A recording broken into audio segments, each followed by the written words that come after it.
I want to say that we should save the brain forest, right? Because it disappeared without us noticing. I mean, I don't feel like there's anybody, there just aren't a lot of people talking about the value of this natural resource, which is childhood spent figuring things out on your own and making things happen. And when it disappears, our world is gasping.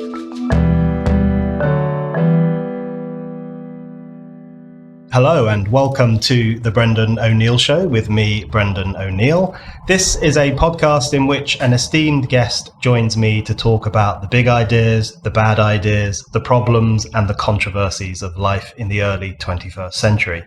This episode is coming from New York City, where I am delighted to be joined by Lenore Skenazy. Lenore is one of the sanest voices in social debates in the US right now, especially on issues relating to childhood, the cult of safety, and why it's actually a really bad idea to wrap children up in cotton wool. She is president of Let Grow, a non-profit that promotes childhood independence and childhood resilience. And that was born out of her Free Range Kids movement.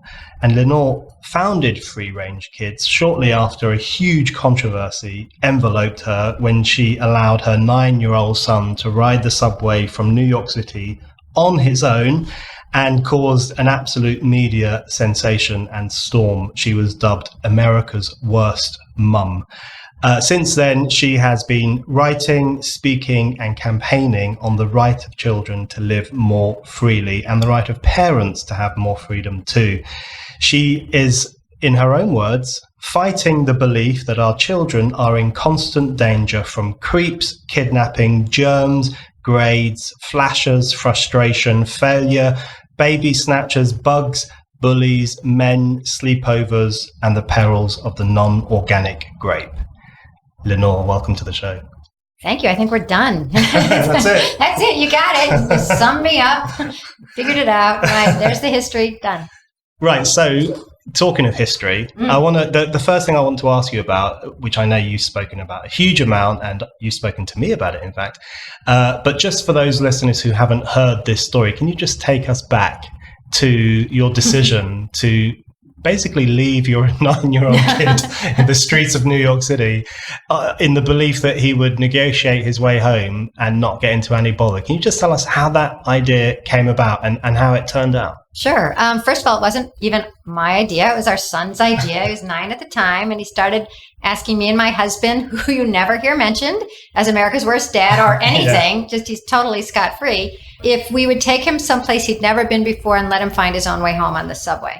And we have an older son, still do, I'm knocking on wood, who hadn't asked us this, so we had to think about whether it made sense. My older son calls himself the control group. Anyway, so we decided, we were on the subways all the time. That's how we get around. I know you call it the tube. So one sunny Sunday, I took him to a really lovely, the subway stop isn't lovely, but it's right underneath a really fancy department store called Bloomingdale's.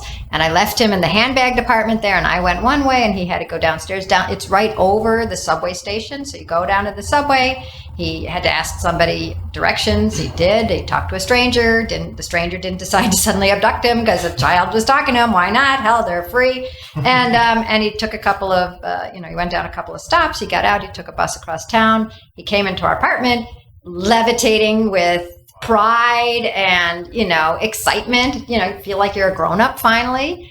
And I was a newspaper reporter, a columnist at the time.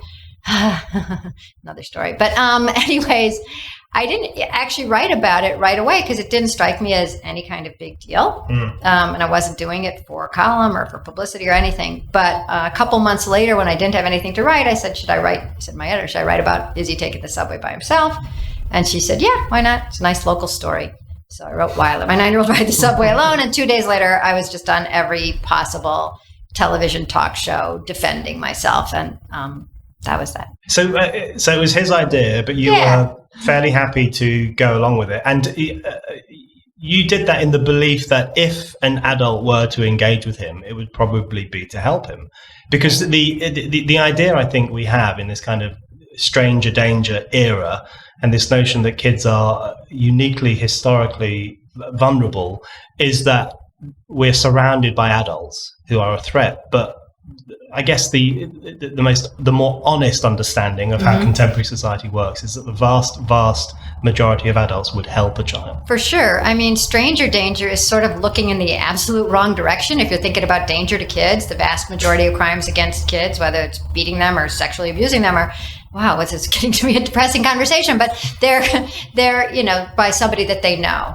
And in fact, weirdly enough, I think they did a study once a long time ago, like even if you asked a psychopath for directions, they were like, oh, well, let's see, you got to take the green line, and then that's a local line.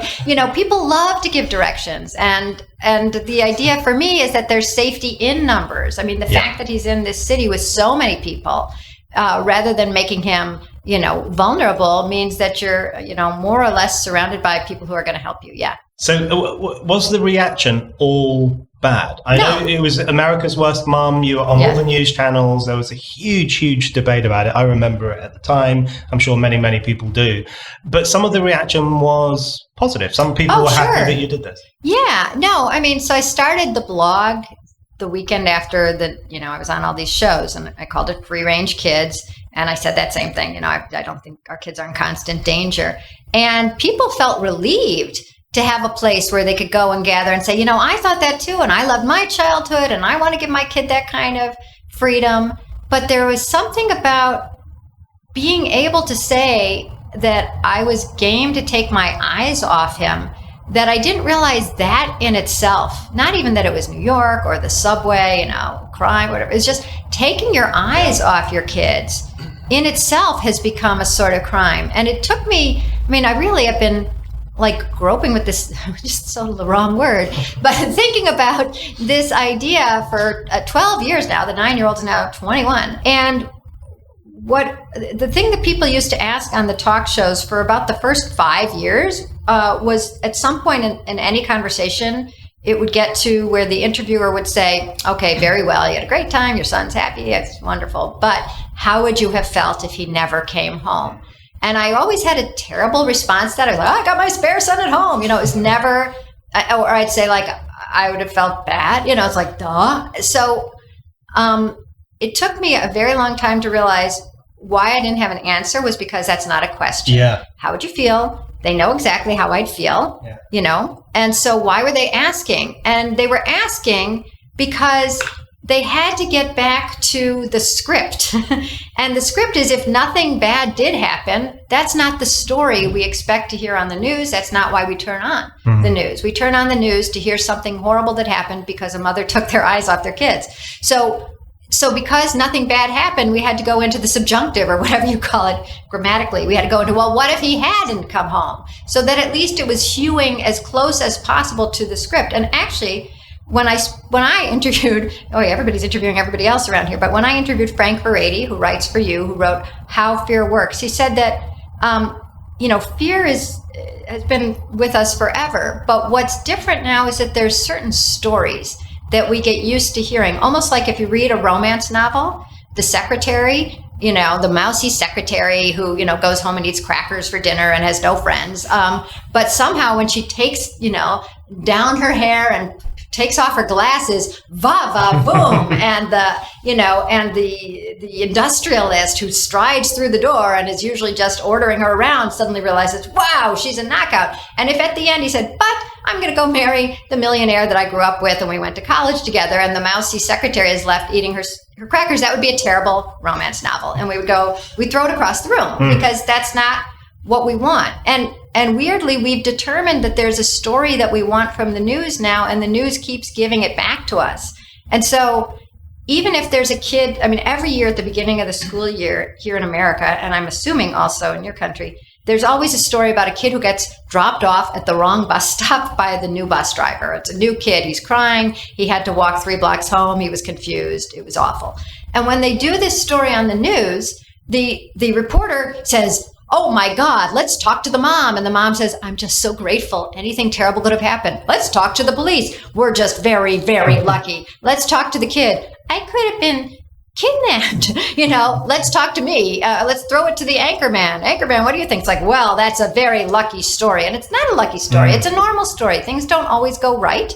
And for the vast majority of times, they're going to be fine. But once again, you have to turn a normal everyday story into peril or near peril, because we want to think of kids as either about to be snatched or almost snatched. And I don't know why, but that's a story we love.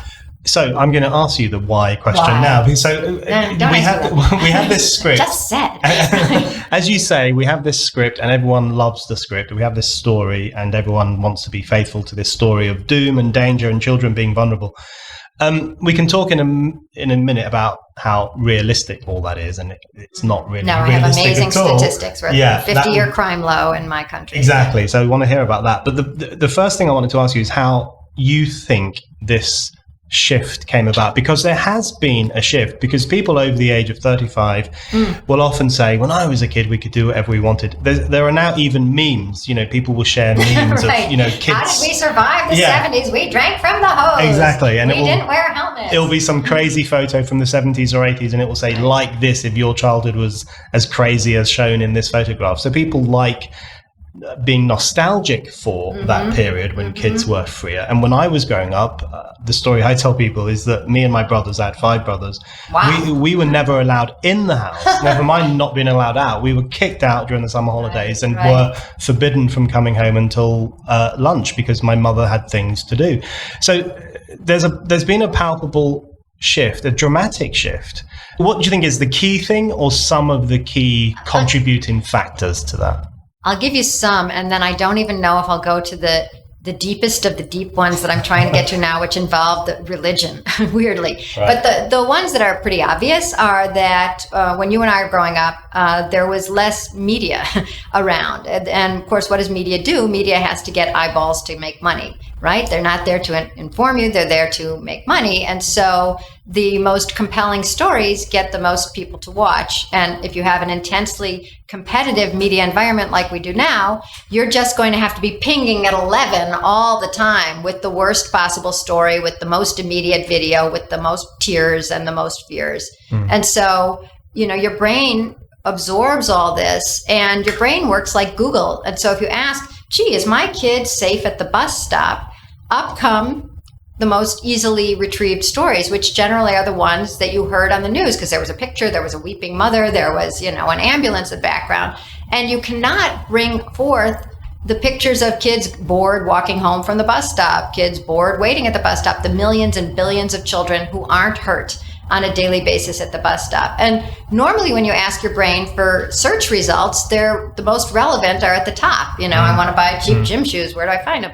But the top results for our brain asking, is something safe, are the anomalies, are the worst case scenarios. And then your brain thinks, well, if it's that easy to get, if that's the picture that pops into my mind, that must be relevant. It's called the availability heuristic, which is such a terrible word. Doesn't mean anything to me, but it means that it's easy to retrieve. And so then you start making your decisions based on what seems to be irrational, looking at the facts, but you're only looking at the very worst facts. Sometimes you're looking at facts from 40 years ago, and sometimes you're looking at facts that aren't facts. I remember at the very beginning when I had free range kids, somebody wrote to me and said, I can't believe you let your kid ride the subway alone. Don't you watch Law and Order? I'm like, huh? But really, those things are rattling around in there too. And Law and Order, boy, my neighbor was sick and dying and finally died, and not because of this, but she watched Law and Order. It seemed to never leave her television. Whatever time of day I went over to visit her, she was awake and there was some perp on the loose, thank God caught at the end of half an hour,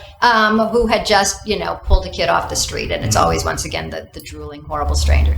So you got the media. We live in a litigious society. You start looking at things like a lawyer. Is that safe? Could I be sued? You get waivers that come home from your school that say, your child will be going across the street today. Are you willing to accept that risk? Gosh, somebody sent me the waiver from an Easter egg hunt on the campus of University of California at Berkeley. And first of all, they had to wait in line for half an hour because everybody had to sign this waiver. And then it said, do you understand, I accept the fact that there could be some, ill effects, including and not unincluding, death, dismemberment, despair. And you had to sign that before your kid walked over 3 feet. There were 2 eggs on the ground. It's on like AstroTurf. They picked them up. up. They're not even real eggs. I'm sure that would, like, God forbid, salmonella, or what if one broke and it's traumatic? And then you hand in the eggs and you'd get some candy, which I'm sure was, probably sugar-free and no nuts. So that was to be with your child at an Easter egg hunt where the Easter eggs are placed in front of the children. So, I mean, when you get to that kind of legal mindset, everything seems dangerous. Really, if the Easter egg is dangerous, everything's dangerous.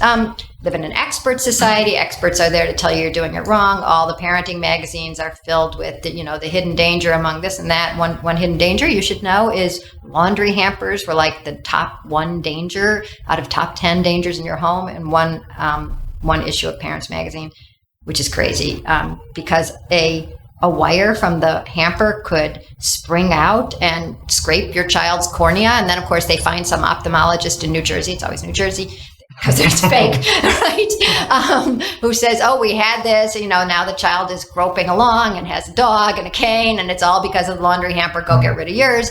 And then we have a marketplace. And if you had 5 brothers, okay? And maybe your mom wasn't even working. Maybe she was at home, was she? Yeah. Okay. So you have 1 income and at least 6 children, and maybe there are all sorts of girls you're not even mentioning, right? So, or a dog. Anyway, so now you have 2 people, often 2 parents working, and often 1 kid or 2 kids, smaller families. That's a lot of money per child. Yeah. And so, the market rushes in where there's money to be had, and you can get $1 very easily, or even whatever you guys have, a quid or a euro. I don't know where you guys stand right now. I'm not getting into that. Thank God. Not my problem. But if there's some money in the wallet of a worried parent, I can get it out by saying your child is either going to be kidnapped, raped, and eaten, or your child is going to fall behind and not get into Harvard. And either way, you will pay me money to make sure that horrible thing doesn't happen. I find that all very, very convincing. Market forces, media forces, expert intervention, and we can come back to the expertise question later. I think all of those undoubtedly have contributed to this burden people feel in relation to their own children. But one other thing that I often think about is whether which these things may also have contributed to, is whether the fraying of community networks local networks creates a situation in which people feel more atomized and therefore feel that the people who surround them might be a threat rather than neighbors or friends that they can turn to. So, for example, when I was growing up, there was a relatively strong sense of community on the street that we lived on in particular. You knew that you could dump your child in someone's house if you had to. Sure. You knew that someone would look after your kid and bring them home if something bad happened. Do you think that broader shifts away from societies organized around community life towards ones which are more individuated, more narcissistic, more identitarian also kind of contributes to a sense of aloneness? You lost me at identitarian. I don't quite know what that is, but yes, I totally feel what you're saying. And certainly on my block where I was growing up, which is the suburbs of Chicago, there'd be a kickball game in front of my house at night, and nobody was worried that the kids were outside. And if I went next door and, got a popsicle from my neighbor's house, that was not considered dangerous. And, sometimes I think that, like, Halloween is the test market for all the things that we later decide are happening the rest of the year. I mean, if you think that your neighbors who you see every year, hi, how you doing? How's your golf game? Or whatever it is, oh boy, looks like it's going to rain, are, just waiting for October 31st when they get to poison your child to death. That's a weird way of thinking of your neighborhood. Nowadays, I know Halloween isn't as big a deal there, but and it's not all nostalgia like when I was a kid, this and that. But when I was a kid, we went out on Halloween with other kids and you knocked on strangers' doors and you weren't constantly worried, don't go into their house and don't eat any unwrapped candy and don't talk to them. And nowadays, there's parents driving behind their kids so that they can watch their kid interact with their neighbors, the people that they know. And actually, the weird thing is on Halloween, poisonings don't happen. No child has been poisoned by a stranger's candy on Halloween. Sex offenses don't spike up. They don't go down. They're just the people who studied it wanted to call Halloween the safest day of the year after they got done researching it. What goes up is car accidents hitting kids. Well, those are the cars that are following the kids to make sure that they're safe. And of course, the cops are busy, worrying about the non-dangers instead of worrying about traffic. So when you start thinking of your neighbors and you don't know them that well, and you're busy because you do have the two people, working, and you get used to driving your kid to school, so they're not outside getting to know the neighbors. You're literally atomized. You're in the atom that is the car, being delivered like a drug system or something to the school. There are lines of cars outside the schools, and I'm assuming this probably happens in Britain too, but here they'll be blocks long. I mean, there's like elaborate systems for somebody will open the car door so the child can get out quickly, and then they'll close the car door so that the parent can go forward. But sometimes the parent won't go forward because then the parent wants to come around to the side of the car and hug the child to indicate, I still love you even though I haven't hugged you for 5 minutes. And then they get back in the car, and then the car proceeds on its way, and then the next car pulls up. And there are elaborate systems in the afternoon when somebody stands outside the school with a walkie-talkie and calls each child's name. Wow. And the child comes forth from the school and is escorted to the car, put in the car, and then the next car comes up. It's Cindy's mother's here, and Cindy comes out. It's Ava's mother here, and Ava comes out. I mean, you can't get more individuated than that. You're listening to The Brendan O'Neill Show. If you like this podcast and Spike's other podcasts, and also the articles and essays that Spiked publishes every day, please think about giving us a donation. Spike's content is free, and we want to keep it free, and donations really help us to do that. Head over to Spike's donation page now at www.spiked-online.com. So I want to ask you about something you mentioned earlier, facts that aren't facts. So, for example, no kid has been poisoned on Halloween with candy, but there are numerous other facts that people think are facts, but which are not facts.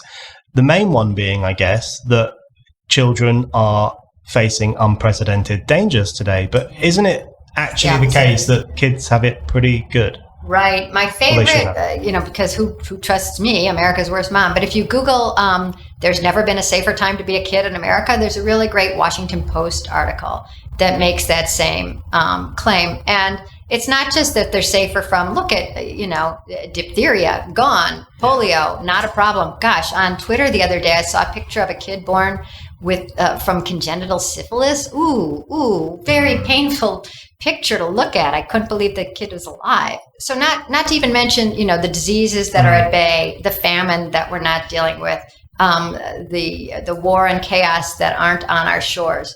But in terms of crime, America is back to the crime rate of about 1963 or 67, depending on which graph you look at. And then people say, well, of course we're safe now because we don't let our children do anything. And I was like, well, yes, but the adults are safer too. I mean, burglary, rape, arson, murder, they're all down, even against adults, and we're not helicopter parenting ourselves.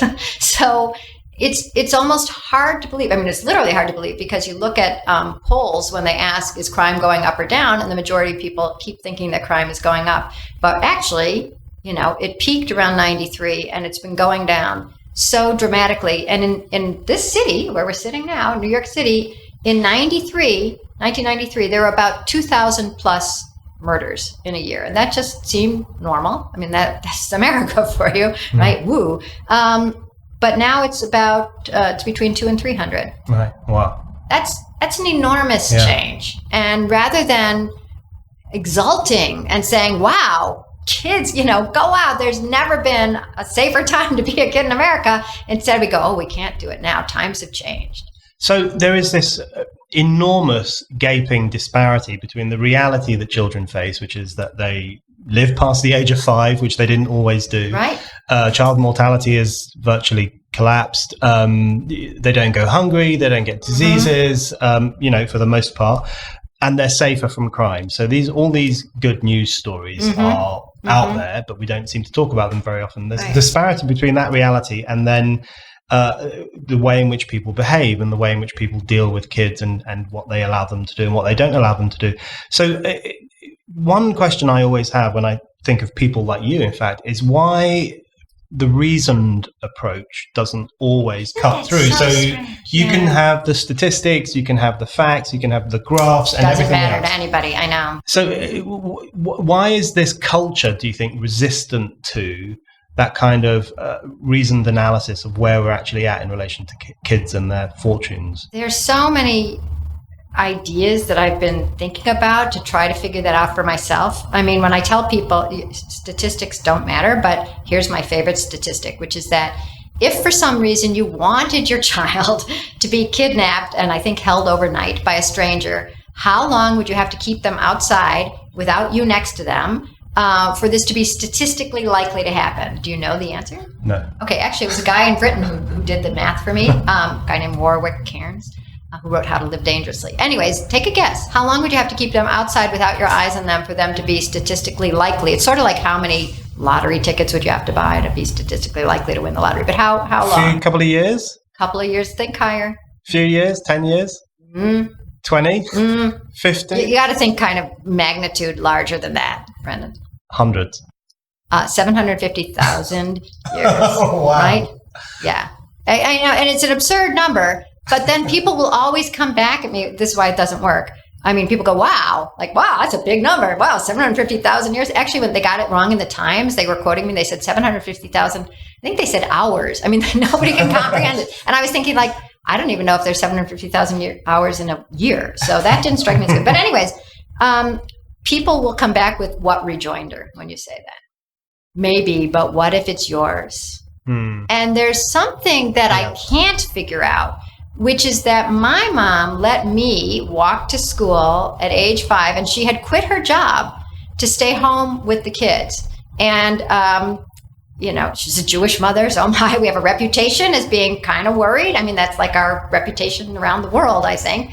And yet she let me walk to school by myself. And when I got to the street I had to cross, the crossing guard was another kid. And as a strange aside, and I can talk about it more later, I married him. That was just strange. We figured that out years later. We're both living in New York. Oh my God, you were my crossing guard. But anyways, the point is that she let me go without her sitting there and going like, oh, but what if she's murdered? I'll never be able to live with her. How would I feel if she never came home? That was not the question then.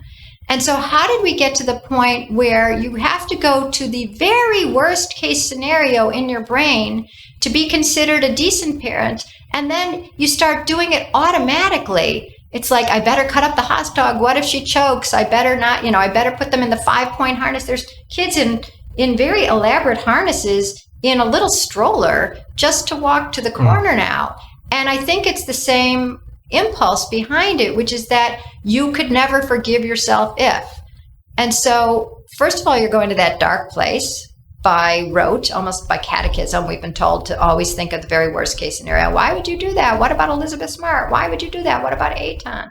And then there's this idea that there's no absolution. And this is where I get into very mushy territory for me, because I've just been talking to a religion scholar about this.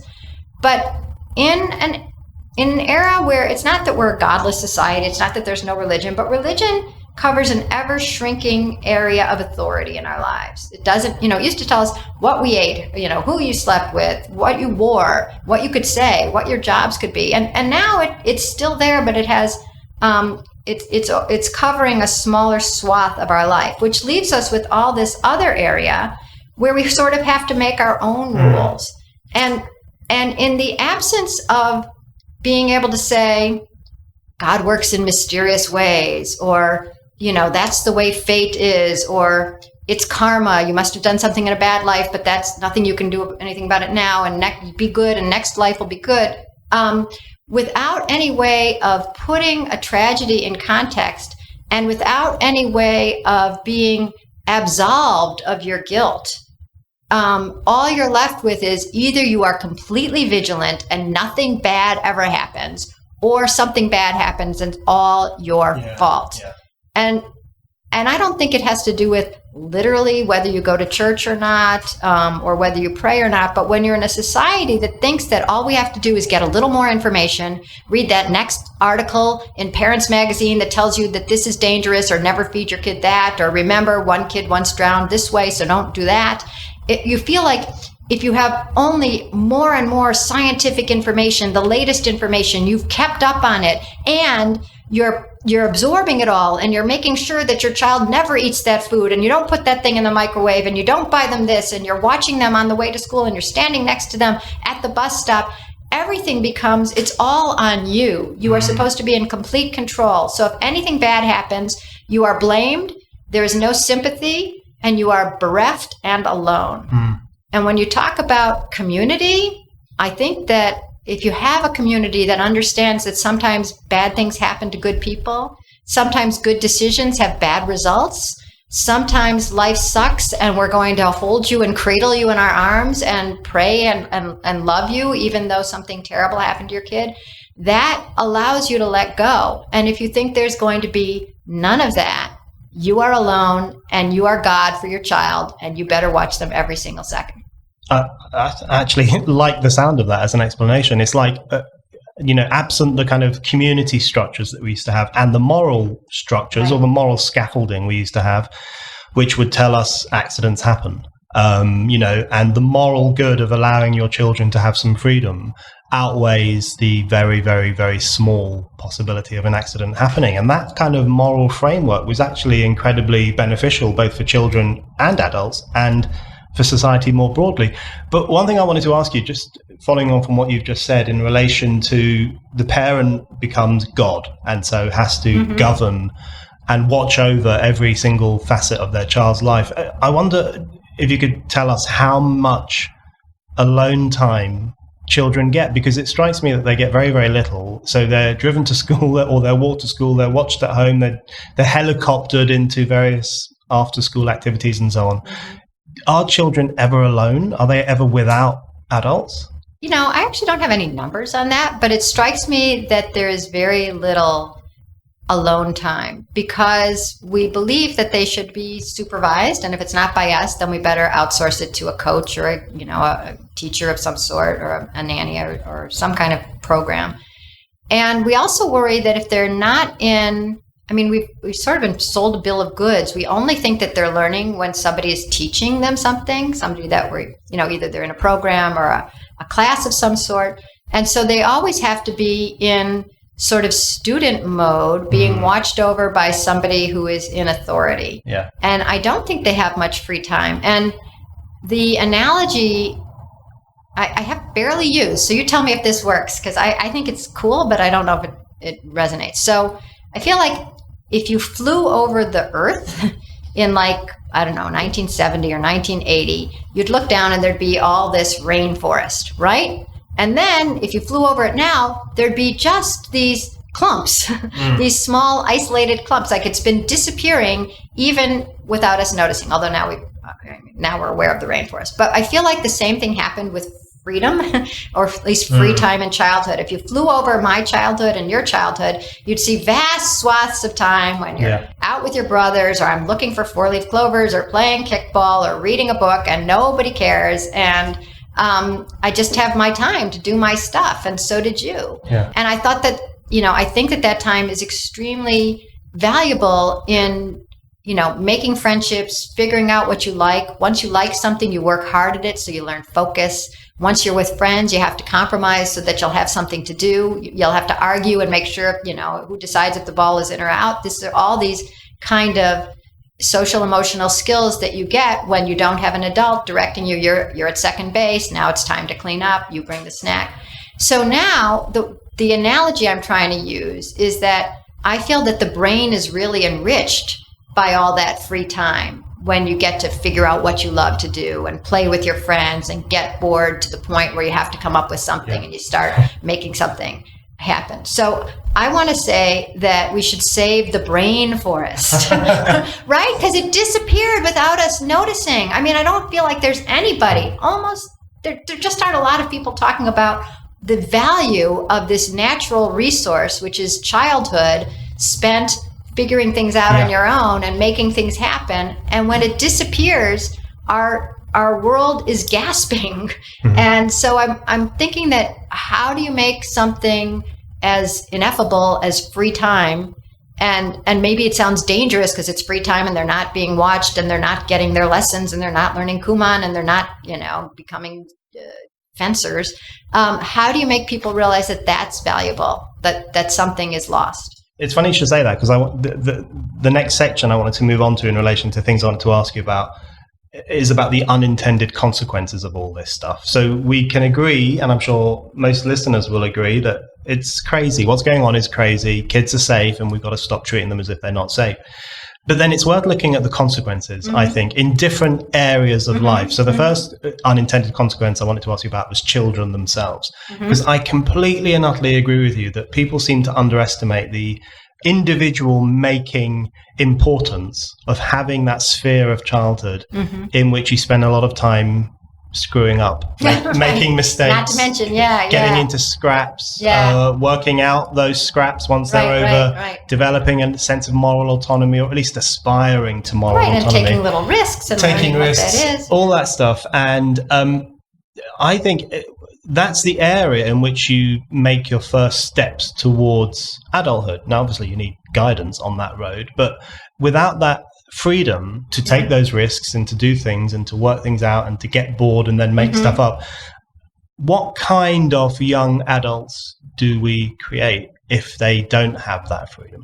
Well, it's always correlation. I'm never sure of causation. But anxiety among young people is going up significantly. I don't have the numbers, but colleges are reporting that their mental health services they can barely keep up with the demand. And part of that is good. Part of it is that it's not embarrassing anymore to say, I'm seeing my shrink, or, I needed a little help. That's great. I like that. But part of it is an inability. You've just gotten so used to somebody being there to help you or to prop you up. I mean, here's a weird analogy. So there's this thing called walking wings. It's a device you buy for your toddler when they're learning to walk. And it's like a vest that you put around your baby. And then there's these strings that you can pull up. So the kid is pulled up to a standing position like a marionette. Right. And it says on the box that this helps children learn to walk in a more natural way, which is so obviously the opposite of truth. And then it says cuts down on falls. And then I watched a video about it, and one of the statistics that they flash at you, it's like the average child falls 17 times a day. Wouldn't you be frustrated if that were you? And I'm like, if I'm falling 17 times a day, I have some serious brain tumor, and please get me to the scan. But if I'm 2 and I'm falling 17 times a day, that's how I learned to walk. Yeah. And it's part of the process. And I feel like what we've taken out of childhood from the walking wings on up is those falls. Because when you look at them, part of the reason is we're with our kids so much that we see the horrible things that they have to go through, the arguments, the frustrations, the sorrows, the defeats and disappointments are so hard to watch. And also, seeing how stupid they are is hard to watch. It's hard for me to watch, and my kids are in their 20s. But when you're with them, so because you're with them, you intervene. And because you intervene, then you feel like you have to keep intervening because they haven't learned to do those things on their own. And then when you're not there anymore, then they look for somebody else to intervene.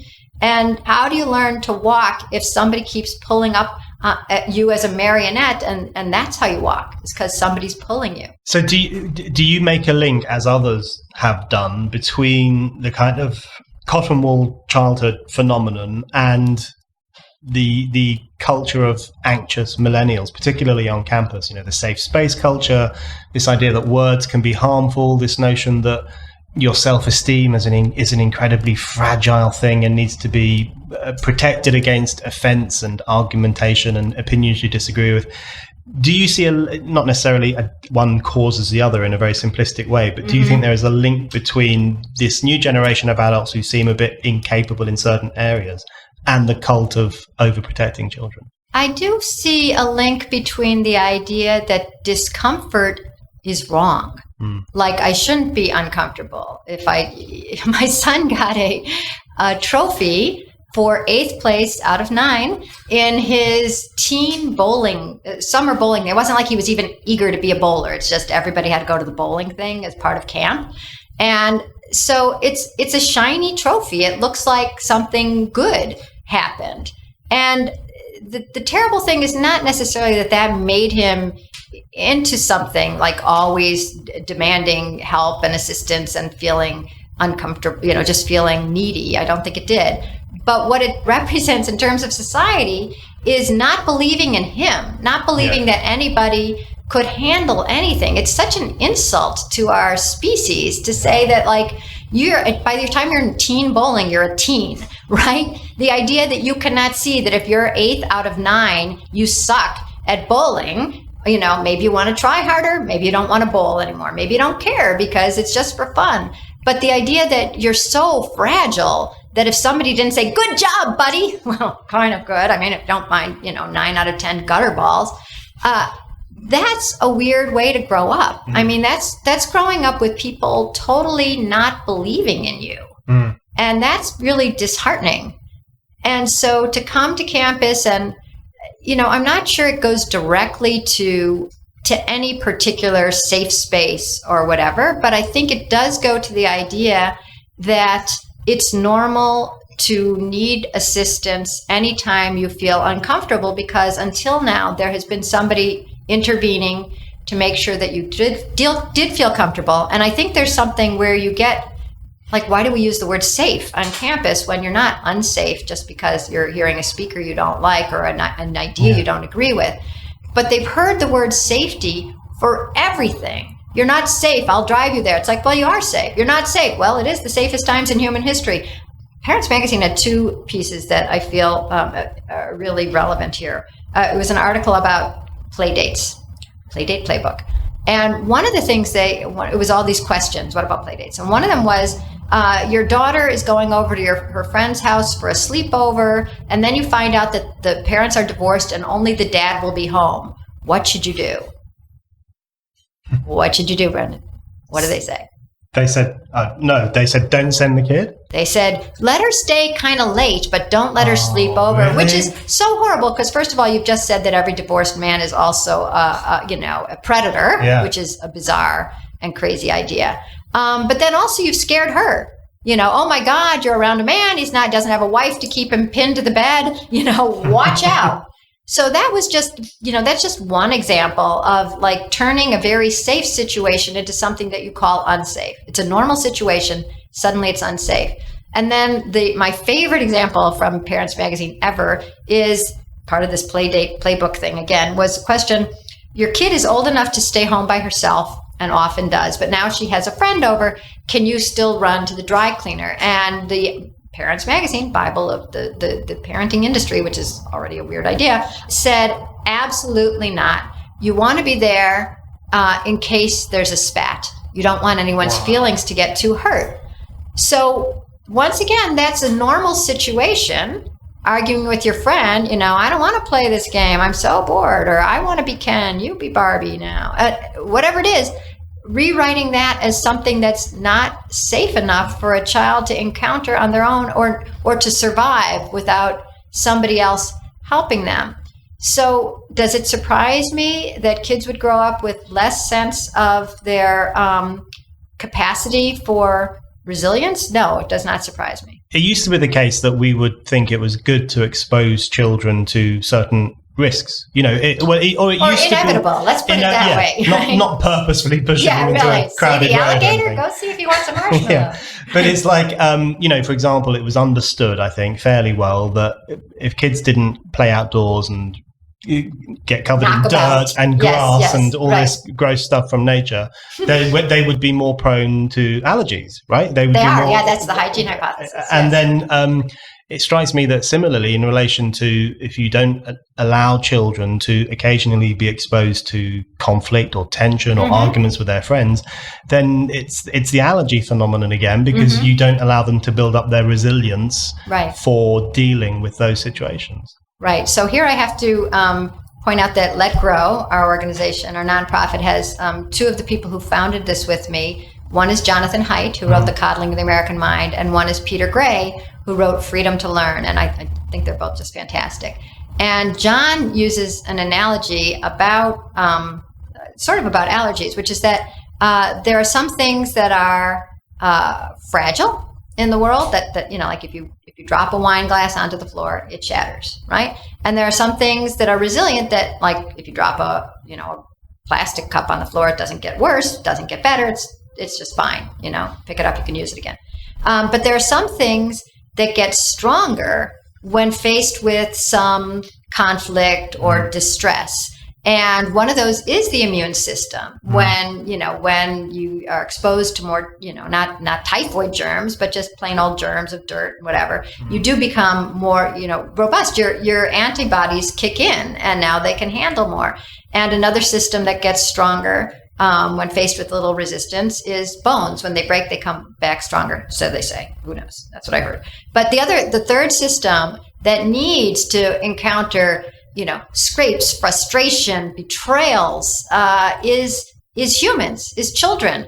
And Peter Gray says that, you come out of the womb and you are ready to be wired. Not everything has been wired yet, right? So you're ready to be wired by language, and you're ready to be wired by experiences. And experiences used to include a lot of playtime with kids of your age and older and younger, outside with some risks, and you get used to no, that's not fair, or stop it, that's bothering me. And you learn how to read each other, and you learn to deal with being chosen last, and you learn to come up with a new game to play if everybody's bored. And all these things make you anti-fragile. And without those experiences, because you're being driven to a cultivated experience, and you're in the backseat of a car, so you're not even encountering the neighborhood or the neighbors.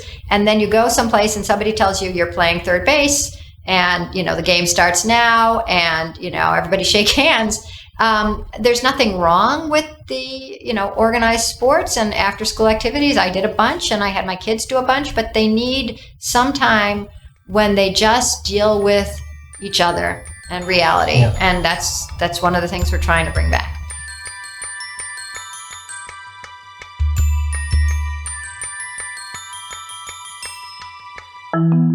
You're listening to The Brendan O'Neill Show. Subscribe now so that you never miss an episode. And it would be great if you could give us a rating and maybe even a review. That is a really good way to help new listeners discover the show. It's pretty clear that there are some bad unintended consequences for kids from this culture of safety, so-called safety. But there are also, and this is one of the things I find myself worrying about even more, there are unintended consequences for parents. Oh, yeah. So you talk a lot about the parenting industry, which, as you've just said, is a strange idea to begin with, and this extraordinary pressure that parents feel, because there is a tendency, and I'm sure I have this tendency as well, to kind of caricature the kind of overprotective mum and the kind of scared dad and all this stuff. But I think it's worth just taking a step back and thinking about the extraordinary pressure that the parenting industry and parenting experts place on parents to play that kind of omnipresent, godlike role in their children's lives. So we know that it's pretty bad for kids to always be safe or to always be protected in this way. But can you just explain what you think it does to parents? I'd love to. Yeah. I'd really like to talk about what I think it does to moms in particular, because there's some weird number. Like, mothers today are spending, I can't remember, 7 or 9 more hours per week on childcare than they did in the 70s, when many of them weren't working. Right. So, and a lot of that time is driving. But if you go back to the idea that you must be watching your kids every single second, otherwise if anything goes wrong, it's all on you, and there will be no sympathy and constant blame. The fear of that blame is part of the reason that we have to spend all our time with our kids. And then I told you, it redoubles upon itself, because when you're with your kids and you realize, like, oh my God, they don't cross the street safely enough, or they're always bickering, then you feel like you have to spend more time with them because you see them as unsafe. But then there's this societal pressure that is just crazy on moms. And the best example I can give of this is that parents are constantly, moms, but dads too, but moms do more stuff with their kids, so it's more often the mom. If you're not with your kid, you are screamed at. And that goes for, I've heard of moms who've written to me who said, I went shopping with the kids, took them in, brought them out, put them in the car, and I was returning you call it a trolley, we call it a shopping cart. I was returning the shopping cart to the store, or to even the little place that you put the shopping cart in the middle of the parking lot. And I came back and somebody screamed, lady, why weren't you with your kid? Anything could have happened. They could have been, kidnapped or whatever. And I just got another letter like that yesterday from somebody also dealing with the consequences of letting their kid wait in the car a few minutes, and they're facing, possible, arrest for negligence, or sometimes you're facing a child protective services investigation. And it's not true that kids die waiting in a 5-minute car wait. But if you've decided that any mom who takes her eyes off her kids is automatically a terrible person who has put her child in harm's way, you're going to come up with any possible way you can to put her down, to teach her lesson. And there was a cool study done at the University of California, Irvine, by a woman named Barbara Sarnecka and her team. And they gave 5 different groups of people, 5 identical groups of people, different scenarios for why a child was left in a car for half an hour. And they told Group A that the mom was returning a book to a book drop and she was hit by a truck, and so she was knocked unconscious for half an hour. And they told Group B the mom just had to do some work for half an hour. And they told Group C she was exercising, D whatever, E she was off to meet her lover for half an hour. And then individually, each group doesn't know about the other group. They asked them, what level danger do you think that kid was in? And interestingly, the ones who thought that the mom was knocked out thought that the kid was like in a 5-level danger. I'm making up the numbers, but the point is that, and then if she was working, they were in a 6-level danger. And then finally, if they were going off to meet her lover, it was at a 10 danger. And even though obviously the situation is a kid in a car for the same amount of time for all those groups. And so what they were showing is that when we make a moral judgment on the mom, we end up thinking that we're making just a very rational decision about danger, whether the mom was safe enough. But actually, we just hate the mom for being immoral. And so then moms are stuck knowing that there's this enormous judgment out there of them. And interesting, when they did a study and they asked about dads, and they said, the dad was dropping off the book, the dad was doing some work, the dad was doing blah, blah, blah, going to the lover. When he was dropping off the book and hit by a car, and when he was going to work, those had the same level of danger in people's minds. So to them, a dad has to work. Right. But a mother who takes her eyes off her kids because she's just working, that hussy. And so now, even though we're working, we're spending 7 hours more a week with our kids because we really don't think that society is allowing us to take our eyes off our kids without that being considered dangerous, immoral, terrible parenting. That's fascinating. I think the moral judgment I think it's a new form of moral judgmentalism against so-called bad mothers, and it may have been done with fire and brimstone language in the past, but now it's done through this language of pseudo expertise. Right. But it really strikes me that it's almost like as soon as a woman gets pregnant, she becomes the property. Wait. No, you're thinking too late on the line. It's actually the Centers for Disease Control here in America, our health department, issued a warning 2 years ago that said no women who were off birth control, who weren't on birth control, of childbearing age should have any drinks ever.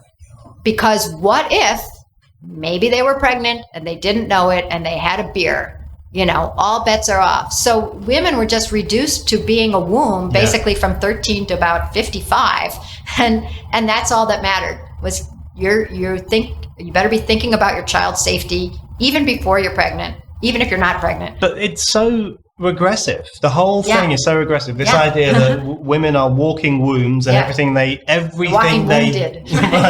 and everything they do should be geared towards protecting the womb and protecting the child and protecting the children they've already had. It's such a regressive view of women. One thing that I always wonder is why more feminists, maybe in the US they are, but why more feminists are not up in arms about the war on mothers, which does strike me as a real thing. There's a really good book by a woman named Kim Brooks who called me, like they all do, when she was arrested for letting her kid wait in the car. And, and she was just beside herself. Sometimes I get phone calls. Usually I get emails that are like time-stamped 3:10 a.m. And they always are this. It's like, I love my children and I care so much, and I breastfed till they were 10, and I only give them organic grapes, and they're always cut into quarters, and then I cut them into 16ths. But somehow, I knew that my kid was going to be fine. He had a cold. He finally fell asleep. He'd been crying. I let him wait in the car for the 3 minutes I went in to get the Tylenol. I came out, and now I'm arrested. And they get it, that's their light bulb moment. It's like, wait a minute, I'm as good a mom as I can be, and I'm still being called a terrible mom who put my child in danger? No, I didn't. So Kim wrote this great book, and then she had an article in the New York Times that was sort of an excerpt from it talking about, she was trying to explain to her father that she got arrested because what if somebody had come and kidnapped her kid? And her dad said, well, if I leave the house and somebody comes and steals my TV, it's not usually my fault, But somehow we're just eager to, we look for reasons in the world. We look for reasons that bad things happen. And especially like we were talking about before, if you can't say, there's a reason we can't understand, it's beyond human understanding. If you can't say that, then you have to say it's all the mom's fault. Yeah. And moms go around knowing that. And it is a feminist issue because it's considered the mom is supposed to be the protector and the mother hen. And I think that people are recognizing that is a feminist issue, but I wouldn't say it's the top 10. Right.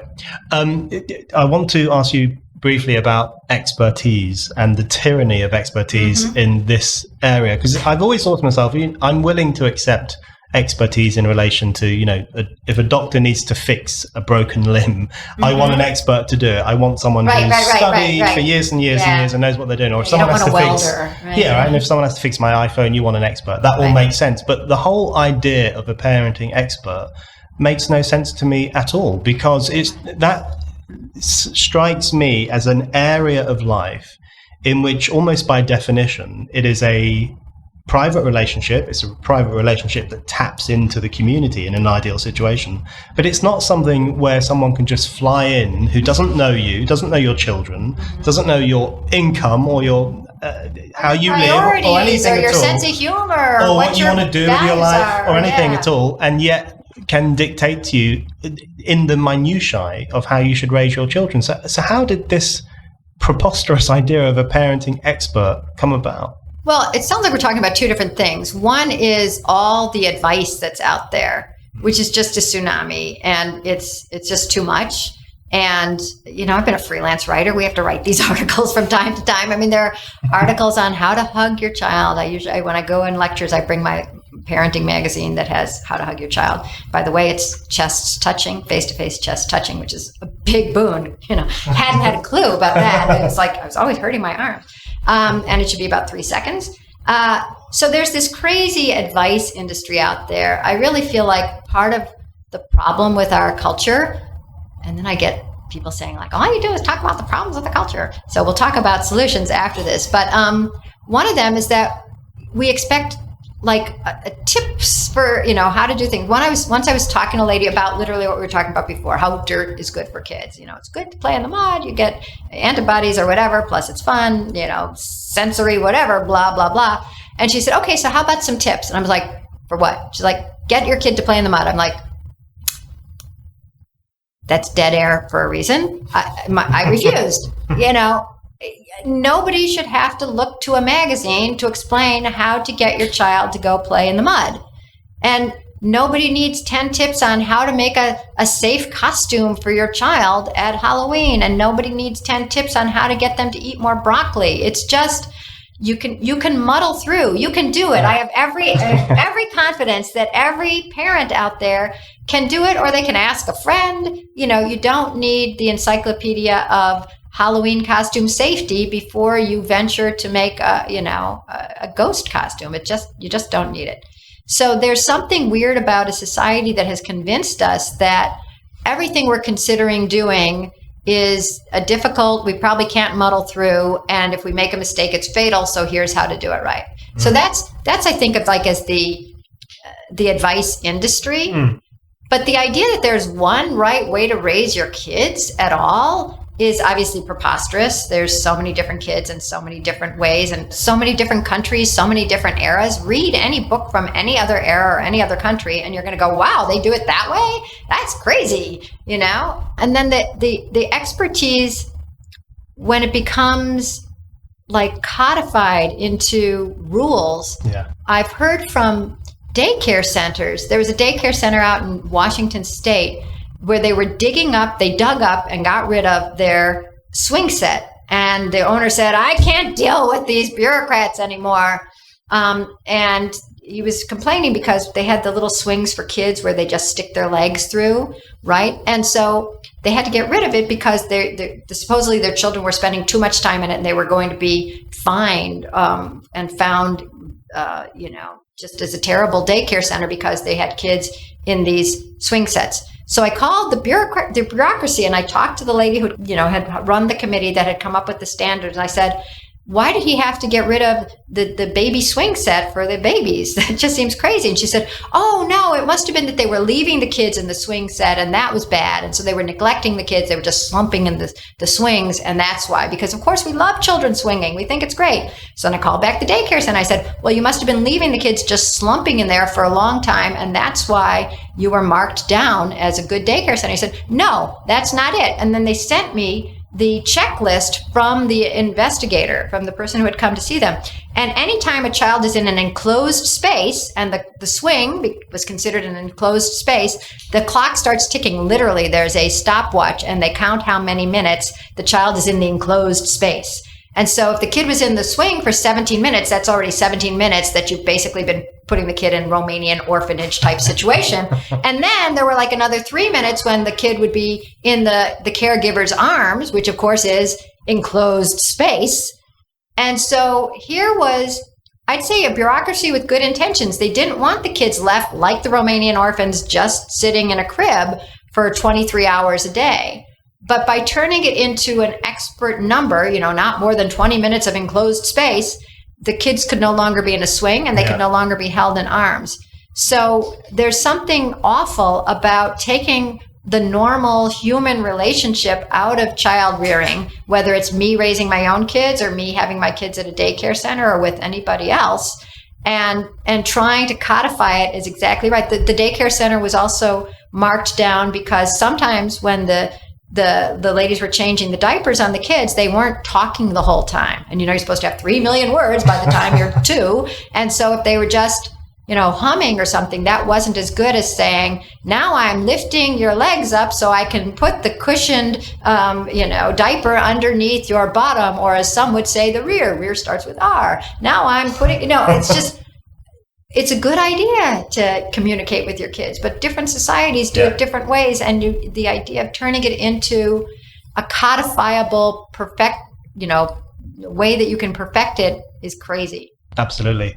Completely agree. And that leads nicely onto my last question, which actually does touch on solutions. I think it's absolutely fine and actually essential that you talk about the problems with the culture. I think that's a really important thing for everyone to do. But in relation to the solutions, it strikes me that there are unintended consequences of all this stuff for children and for parents, particularly mums, and also for society. Because if we are creating a new generation which is less willing to take risks, values freedom less than earlier generations did, then it seems inevitable that society itself will become a bit more stilted and unfree and depressing. So that's bad. In relation to the solutions, I asked you earlier about why reason doesn't always cut through in these debates, but there must be something we can do. There must be something that groups like Let Grow can do to upend some of this stuff and at least point the way out towards a freer, more relaxed form of parenting and family life. Yeah, thanks. That's exactly what we're here to do. I feel like for 10 years, I was free range kids, right? And I went around the country and sometimes the world and talked about all these problems, and people would all nod along, and then I'd come back a year later and nothing had changed, because you can't be the only person sending your kid to the park when there's nobody else for them to play with. They haven't learned any games. somebody's calling 911 to say there's a child loose in the park. What are they doing there? Where's their mother? And so what Let Grow is dedicated to doing is, rather than just changing minds, we really want to change behavior. And I read a great quote the other day that said, a change in behavior leads more often to insight than insight leads to a change in behavior. Right. Which is so true. So hooray for the insights, but let's talk about the behavior changes. So Let Grow is doing a bunch of things. One is we're a gathering place where if you are feeling like you want to give your kids some freedom, or you're sick of being worried about what other people think of you, if you want your kid to play outside or walk to school, here's a place where you can talk to each other at letgrow.org. And also we have a Facebook page called No More Helicopter Parenting. We chose that for SEO reasons, but it's great because people go there and say, like, I want my 7-year-old to go and play outside, but he'd rather stay on the couch all day. Anybody have any solutions? And it's just a place where these non-judgmental people, usually, can gather and talk. Is my 4-year-old too young to play outside in the backyard by herself? Stuff like, I let her do it, and here's what I do. So it's great. There's a community that we're building there. We're working on laws. Last year, Utah passed the first free-range parenting law, which says it's not negligence to let your kids walk to school, play outside, wait briefly in a car under some circumstances, or come home with a latchkey. It's a great law, and it helps, both the parents who want their kids to, go outside and, climb a tree and learn risk-taking, and also the moms who are working 2 jobs and have to have their kid come home at age 7, 8, or 9 and sit there for a couple hours, watch TV and eat a snack and do their homework before she can get home. So whether by choice or by necessity you're taking your eyes off your kids, a law like this is very helpful. And we're working on trying to get those, similar laws passed in a bunch of different states. And if you go to letgrow.org and you look up at the bottom, it says laws, there's model language, and there's a myth versus reality fact sheet for lawmakers to see it's not less safe, it's more safe now, and it's better for kids. And all these, there's just a lot of resources there. And then we have a couple of initiatives that we're doing in schools. Both are free. Everything we do is free because we're a nonprofit.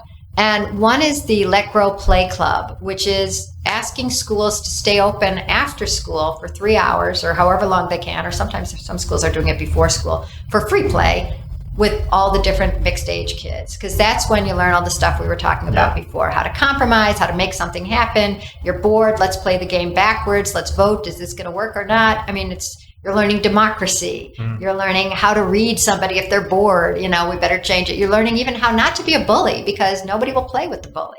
And so, and if you have mixed ages, then the 9-year-old who's really awkward and doesn't have a lot of friends gives piggyback rides to the 6-year-olds, and suddenly coming to school is a totally different experience for him, right? It's great instead of awful. And actually in the schools that do the Let Grow Play Club on one certain day a week, attendance goes up.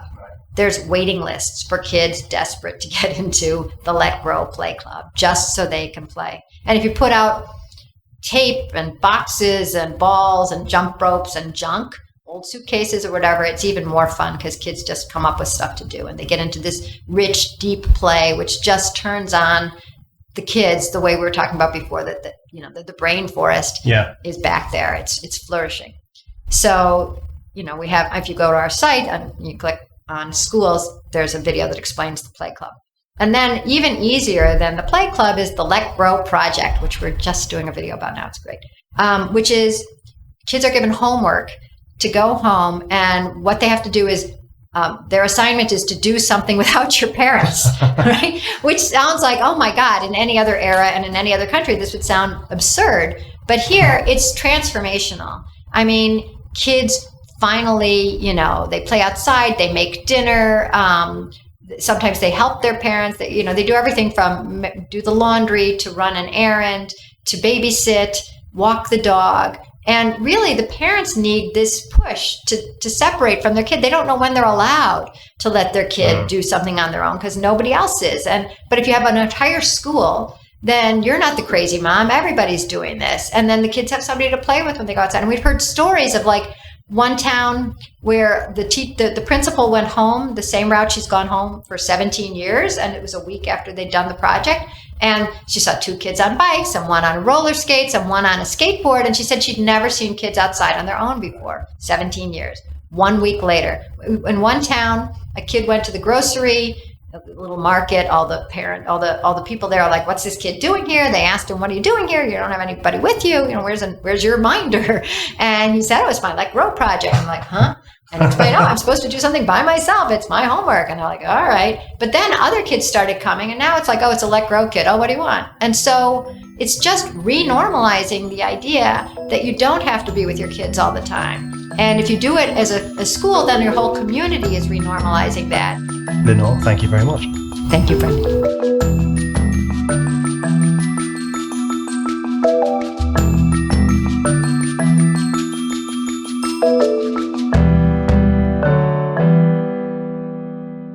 Thank you for listening to The Brendan O'Neill Show. We'll be back with another guest and more discussion. Don't forget to subscribe, and in the meantime, keep reading Spiked at www.spiked-online.com.